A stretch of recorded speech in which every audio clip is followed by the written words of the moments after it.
Greetings, and welcome to the Stygian Storyteller. Today's tale is The Temple by H.P. Lovecraft. Manuscript found on the coast of Yucatan. On August 20th, 1917, I, Karl Heinrich Graf von Altberg-Ehrenstein, Lieutenant Commander in the Imperial German Navy and in charge of the submarine U-29, deposit this bottle and record in the Atlantic Ocean at a point to me unknown, but probably about north latitude 20 degrees, west longitude 35 degrees, where my ship lies disabled on the ocean floor. I do so because of my desire to set certain unusual facts before the public, a thing I shall not in all probability survive to accomplish in person, since the circumstances surrounding me are as menacing as they are extraordinary, and involve not only the hopeless crippling of the U-29, but the impairment of my iron German will in a manner most disastrous. On the afternoon of June 18th, as reported by wireless to the U-61 bound for Kiel, we torpedoed the British freighter Victory, New York to Liverpool, in north latitude 45 degrees 16 minutes, west longitude 28 degrees 34 minutes, permitting the crew to leave in boats in order to obtain a good cinema view for the Admiralty records.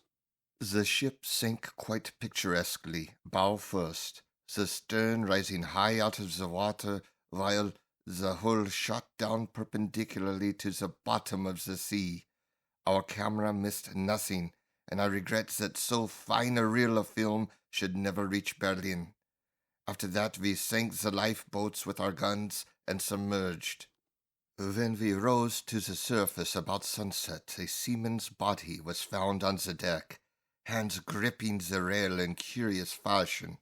The poor fellow was young, rather dark and very handsome, probably an Italian or Greek, and undoubtedly of the Victory's crew. He had evidently sought refuge on the very ship which had been forced to destroy his own. One more victim of the unjust war of aggression which the English pig-dogs are waging upon the fatherland. Our men searched him for souvenirs and found in his coat pocket a very odd bit of ivory carved to represent a youth's head crowned with laurel. My fellow officer, Lieutenant Klenzer, believed that the thing was of great age and artistic value, so took it from the men for himself. How it had ever come into the possession of a common sailor, neither he nor I could imagine. As the dead man was thrown overboard, there occurred two incidents which created much disturbance amongst the crew. The fellow's eyes had been closed, but in the dragging of his body to the rail they were jarred open, and many seemed to entertain a queer delusion that they gazed steadily and mockingly at Schmidt and Zimmer, who were bent over the corpse. Then Boatswain Mueller, an elderly man who would have known better had he not been a superstitious Alsatian swine, became so excited by this impression that he watched the body in the water and swore that after it sank a little, it drew its limbs into a swimming position and sped away to the south under the waves. Clens and I did not like these displays of peasant ignorance, and severely reprimanded the men, particularly Mueller. The next day a very troublesome situation was created by the indisposition of some of the crew. They were evidently suffering from the nervous strain of our long voyage, and had had bad dreams. Several seemed quite dazed and stupid, and after satisfying myself that they were not feigning their weakness, I excused them from their duties. The sea was rather rough, so we descended to a depth where the waves were less troublesome. Here we were comparatively calm, despite a somewhat puzzling southward current which we could not identify from our oceanographic charts. The moans of the sick men were decidedly annoying, but since they did not appear to demoralize the rest of the crew, we did not resort to extreme measures. It was our plan to remain where we were and intercept the liner Dacia, mentioned in information from agents in New York. In the early evening we rose to the surface and found the sea less heavy. The smoke of a battleship was on the northern horizon, but our distance and ability to submerge made us safe. What worried us more was the talk of Boatswain Mueller, which grew wilder as night came on. He was in a detestably childish state, and babbled of some illusion of dead bodies drifting past the undersea portholes, bodies which looked at him intensely, and which he recognized in spite of bloating as having seen dying during some of our victorious German exploits. And he said that the young man we had found and tossed overboard was their leader. This was very gruesome and abnormal, so we confined Mueller in irons and had him soundly whipped. The men were not pleased at his punishment, but discipline was necessary. We also denied the request of a delegation headed by Seaman Zimmer that the curious carved ivory head be cast into the sea. On June 20th, Seaman Bohm and Schmidt, who had been ill the day before, became violently insane. I regretted that no physician was included in our complement of officers, since German lives are precious. But the constant ravings of the two concerning a terrible curse were most subversive of discipline, so drastic steps were taken. The crew accepted the event in sullen fashion, but it seemed to quite Mueller, who thereafter gave us no trouble. In the evening we released him, and he went about his duties silently. In the week that followed, we were all very nervous, watching for the Dacia. The tension was aggravated by the disappearance of Mueller and Zimmer, who undoubtedly committed suicide as a result of the fears which had seemed to harass them, though they were not observed in the act of jumping overboard. I was rather glad to be rid of Mueller, for even his silence had unfavorably affected the crew. Everyone seemed inclined to be silent now, as though holding a secret fear. Many were ill, but none made a disturbance. Lieutenant Clenza chafed under the strain, and was annoyed by the merest trifles, such as the school of dolphins which gathered about the U-29 in increasing numbers, and the growing intensity of that southward current which was not on our charts. It at length became apparent that we had missed the Dacia altogether. Such failures are not uncommon, and we were more pleased than disappointed, since our return to Wilhelmshaven was now in order. At noon, June 28th, we turned northeastward, and despite some rather comical entanglements with the unusual masses of dolphins, were soon under way. The explosion in the engine room at 2 p.m. was wholly a surprise. No defect in the machinery or carelessness in the men had been noticed. Yet, without warning, the ship was racked from end to end with a colossal shock. Lieutenant Clenza hurried to the engine room, finding the fuel tank and most of the mechanism shattered, and engineers Rabe and Schneider instantly killed. Our situation had suddenly become grave indeed, for those chemical air regenerators were intact, and so we could use the devices for raising and submerging the ship and opening the hatches as long as compressed air and storage batteries might hold out. We were powerless to propel or guide the submarine. To seek rescue in the lifeboats would be to deliver ourselves into the hands of enemies unreasonably embittered against our great German nation, and our wireless had failed ever since the Victory affair to put us in touch with a fellow U-boat of the Imperial Navy. From the hour of the accident till July 2nd, we drifted constantly to the south, almost without plans and encountering no vessel. Dolphins still encircled the U-29, a somewhat remarkable circumstance considering the distance we had covered. On the morning of July 2nd, we sighted a warship flying American colors, and the men became very restless in their desire to surrender.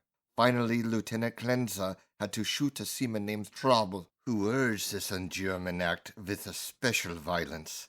This quieted the crew for the time, and we submerged unseen. The next afternoon a dense flock of seabirds appeared from the south, and the ocean began to heave ominously. Closing our hatches, we awaited developments until we realized that we must either submerge or be swamped in the mounting waves. Our air pressure and electricity were diminishing, and we wished to avoid all unnecessary use of our slender mechanical resources. But in this case there was no choice. We did not descend far, and when after several hours the sea was calmer, we decided to return to the surface. Here, however, a new trouble developed, for the ship failed to respond to our direction in spite of all that the mechanics could do. As the men grew more frightened at this undersea imprisonment, some of them began to mutter again about Lieutenant Cleanse's ivory image, but the sight of an automatic pistol calmed them. We kept the poor devils as busy as we could, tinkering at the machinery even when we knew it was useless. Cleanse and I usually slept at different times, and it was during my sleep about 5 a.m. July 4th that the general mutiny broke loose. The 6 remaining pigs of seamen, suspecting that we were lost, had suddenly burst into a mad fury at our refusal to surrender to the Yankee battleship 2 days before, and were in a delirium of cursing and destruction. They roared like the animals they were, and broke instruments and furniture indiscriminately, screaming about such nonsense as the curse of the ivory image and the dark dead youth who looked at them and swam away. Lieutenant Cleanse seemed paralyzed and inefficient, as one might expect of a soft, womanish Rhinelander. I shot all 6 men, for it was necessary, and made sure that none remained alive. We expelled the bodies through the double hatches and were alone in the U-29. Cleanse seemed very nervous and drank heavily.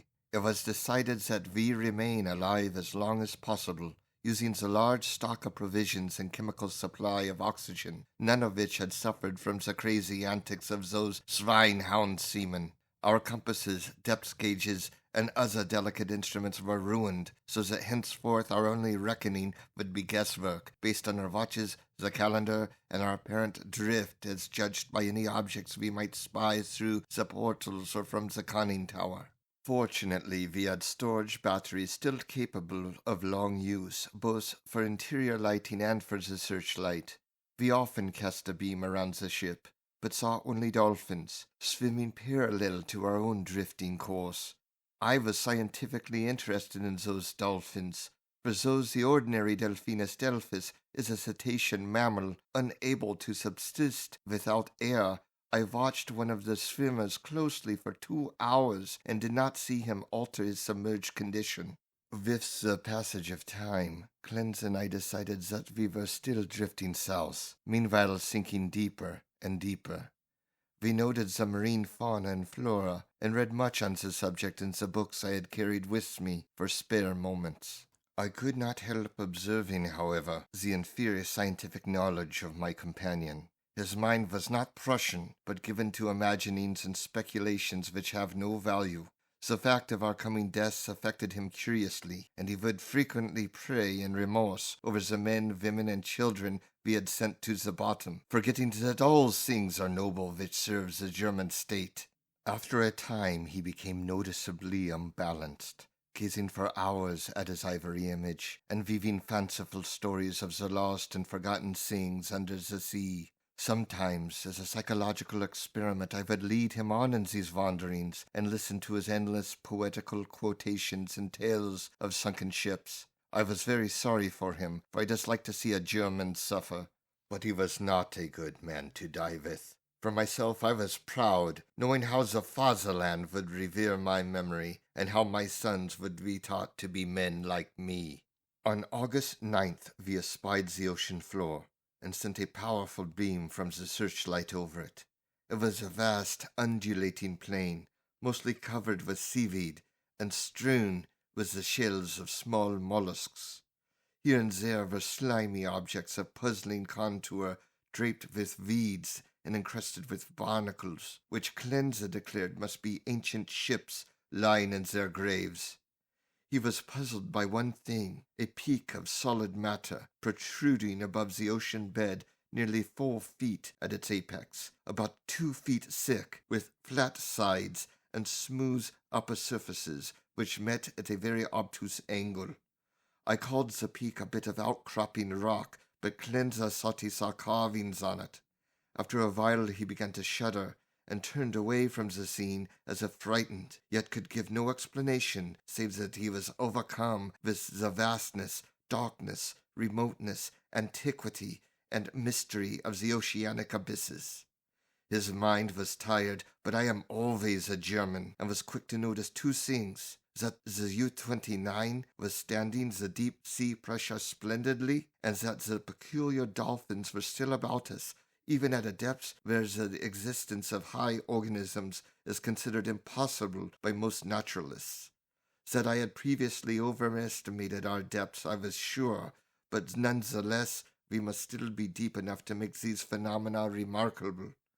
Our southward speed, as gauged by the ocean floor, was about as I had estimated from the organisms passed at higher levels. It was at 3:15 p.m. August 12th that poor Cleanser went wholly mad. He had been in the conning tower using the searchlight when I saw him bound into the library compartment where I sat reading, and his face at once betrayed him. I will repeat here what he said, underlining the words he emphasized. "He is calling. He is calling. I hear him. We must go." As he spoke, he took his ivory image from the table, pocketed it, and seized my arm in an effort to drag me up the companionway to the deck. In a moment I understood that he meant to open the hatch and plunge with me into the water outside, a vagary of suicidal and homicidal mania for which I was scarcely prepared. As I hung back and attempted to soothe him, he grew more violent, saying, "Come now, do not wait until later. It is better to repent and be forgiven than to defy and be condemned." Then I tried the opposite of the soothing plan, and told him he was mad, pitifully demented, but he was unmoved, and cried, "If I am mad, it is mercy. May the gods pity the man who, in his callousness, can remain sane to the hideous end. Come, and be mad whilst he still calls with mercy." This outburst seemed to relieve oppression in his brain, for as he finished he grew much milder, asking me to let him depart alone if I would not accompany him. My course at once became clear. He was a German, but only a Rhinelander and a commoner, and he was now a potentially dangerous madman. By complying with his suicidal request, I could immediately free myself from one who was no longer a companion, but a menace. I asked him to give me the ivory image before he went, but this request brought from him such uncanny laughter that I did not repeat it. Then I asked him if he wished to leave any keepsake or lock of hair for his family in Germany in case I should be rescued, but again he gave me that strange laugh. So as he climbed the ladder, I went to the levers, and allowing proper time intervals, operated the machinery which sent him to his death. After I saw that he was no longer in the boat, I threw the searchlight around the water in an effort to obtain a last glimpse of him, since I wished to ascertain whether the water pressure would flatten him, as it theoretically should, or whether the body would be unaffected like those extraordinary dolphins. I did not, however, succeed in finding my late companion, for the dolphins were massed thickly and obscuringly about the conning tower. That evening I regretted that I had not taken the ivory image surreptitiously from poor Cleanser's pocket as he left, for the memory of it fascinated me. I could not forget the youthful, beautiful head with its leafy crown, though I am not by nature an artist. I was also sorry that I had no one with whom to converse. Cleanser, though not my mental equal, was much better than no one. I did not sleep well that night, and wondered exactly when the end would come. Surely I had little enough chance of rescue. The next day I ascended the conning tower, and commenced the customary searchlight explorations. Northward the view was much the same as it had been all the 4 days since we had sighted the bottom, but I perceived that the drifting of the U-29 was less rapid. As I swung the beam around to the south, I noticed that the ocean floor ahead fell away in a marked declivity, and bore curiously irregular blocks of stone in certain places, disposed as if in accordance with definite patterns. The boat did not at once descend to match the greater ocean depths, so I was soon forced to adjust the searchlight to cast a sharply downward beam. Owing to the abruptness of the change, a wire was disconnected, which necessitated a delay of many minutes for repairs. But at length the light streamed on again, flooding the marine valley below me. I am not given to emotion of any kind, but my amazement was very great when I saw what lay revealed in that electric glow. And yet, as one reared in the best culture of Prussia, I should not have been amazed, for geology and tradition alike tell us of great transpositions in oceanic and continental areas. What I saw was an extended and elaborate array of ruined edifices, all of magnificent though unclassified architecture, and in various stages of preservation. Most appeared to be of marble, gleaming whitely in the rays of the searchlight, and the general plan was of a large city at the bottom of a narrow valley, with numerous isolated temples and villas on the steep slopes above.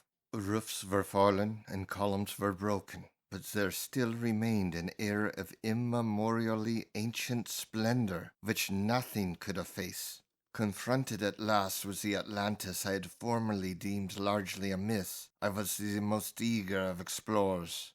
At the bottom of that valley a river once had flowed, for as I examined the scene more closely, I beheld the remains of stone and marble bridges, and sea walls, and terraces, and embankments once verdant and beautiful. In my enthusiasm I became nearly as idiotic and sentimental as poor Cleanza, and was very tardy in noticing that the southward current had ceased at last, allowing the U-29 to settle slowly down upon the sunken city as an airplane settles upon a town of the upper earth.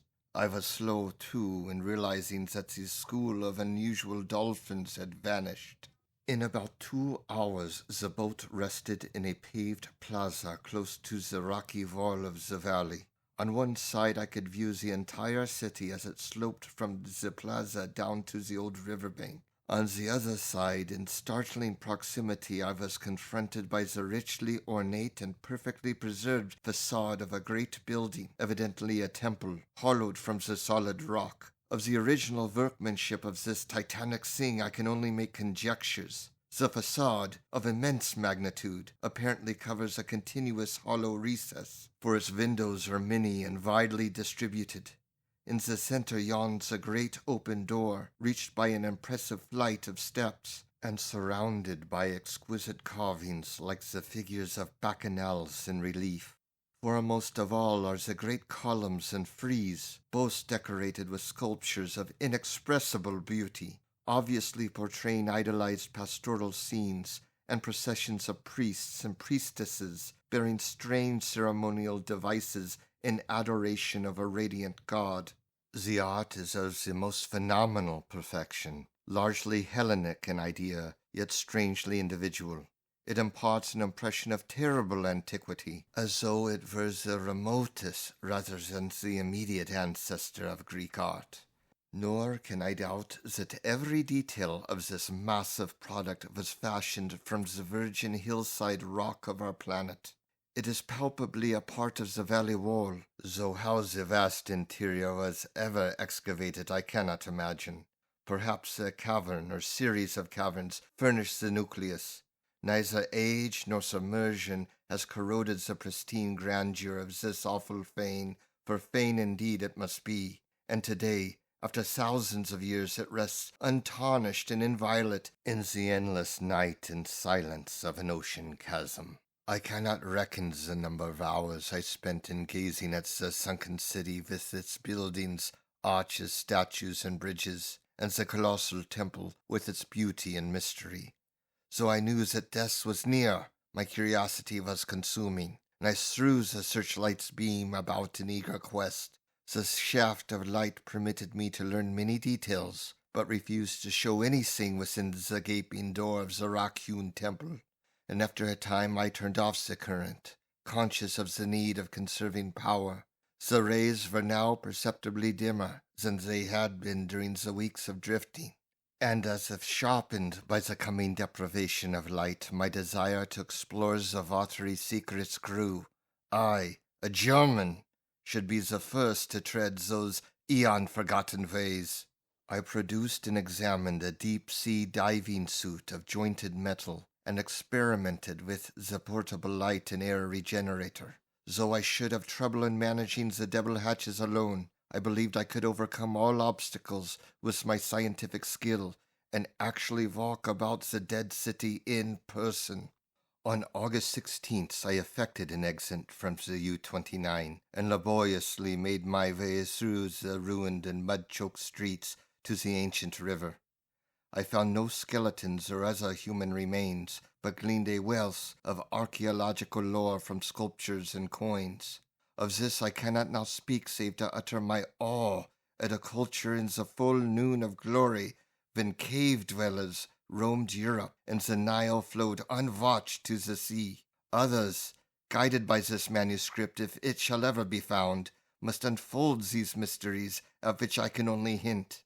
I returned to the boat as my electric batteries grew feeble, resolved to explore the rock temple on the following day. On the 17th, as my impulse to search out the mystery of the temple waxed still more insistent, a great disappointment befell me, for I found that the materials needed to replenish the portable light had perished in the mutiny of those pigs in July. My rage was unbounded. Yet my German sense forbade me to venture unprepared into an utterly black interior, which might prove the lair of some indescribable marine monster, or labyrinths of passages from whose windings I would never extricate myself.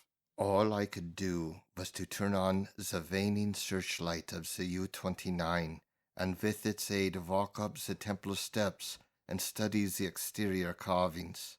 The shaft of light entered the door at an upward angle, and I peered in to see if I could glimpse anything, but all in vain. Not even the roof was visible, and though I took a step or two inside after testing the floor with a staff, I dared not go farther. Moreover, for the first time in my life, I experienced the emotion of dread. I began to realize how some of poor Cleanser's moods had arisen. For as the temple drew me more and more, I feared its aqueous abysses with a blind and mounting terror.